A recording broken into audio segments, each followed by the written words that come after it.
నా అదేం తప్పలేదమ్మా, అంతా అది గడవల్లే. వద్దు వద్దు అంటే కొంచెం తాగానంతే. సారీ చెప్పాను కదమ్మా, మాట్లాడొచ్చు కదా.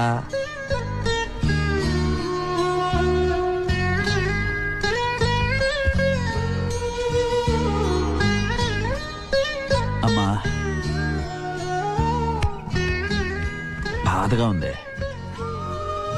ఎప్పటి నుంచో నేను ఒకటి అడగాలనుకుంటున్నా. నాతో పాటు చెల్లుంటే బాగుండేది కదా. ప్రేమగా మాట్లాడుకునేవాడిని, కష్టకాలు చెప్పుకునేవాడిని. సరే, ఆకలిగా ఉందమ్మా, అన్నం పెట్టడానికి కూడా ఎవరు లేరు. ఇంకా మాట్లాడితే నేను ఏడుస్తా. ఇంక నేను పడుకుంటా.